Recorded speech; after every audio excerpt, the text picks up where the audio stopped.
মেলা প্রাঙ্গণে রক্তদান শিবির। হবিপুর ব্লকের প্রায় ৩০০ বছরের ঐতিহ্যবাহী মানিকোড়া সৃষ্টি শ্যামাকালী পুজো কমিটির উদ্যোগে পাকুয়াহাট সমবেত প্রয়াস ও সেন্ট জন অ্যাম্বুলেন্স মালদা জেলা শাখার সহযোগিতায় শুক্রবার বিকেলে মেলা প্রাঙ্গণে স্বেচ্ছায় রক্তদান শিবির অনুষ্ঠিত হয়।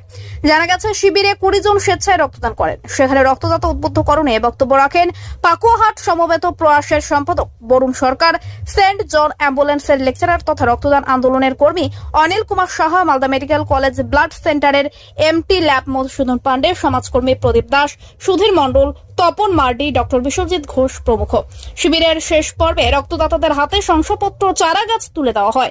ব্যুরো রিপোর্ট আমাদের চাচো। সঙ্গে থাকুন, দেখতে থাকুন আমাদের চাচো।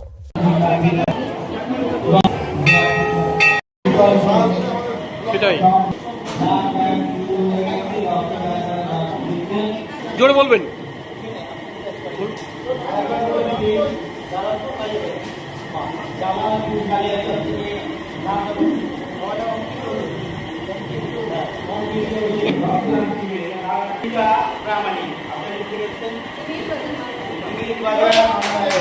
এবং সেন্ট জনস অ্যাম্বুলেন্সের সহযোগিতায় আজ এই মানিকোড়া শ্রী শ্রী শ্যামাকালী পুজো কমিটির মানবিক উদ্যোগে চলছে স্বেচ্ছায় রক্তদান শিবির।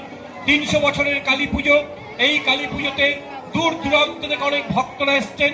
এখানে আসুন, স্বাস্থ্য চেক আপ করে আপনার শরীরের উদ্ভিদে সামান্যতম রক্ত দান করে মানুষ হয়ে মানুষের পাশে দাঁড়ান, রক্তদান করুন।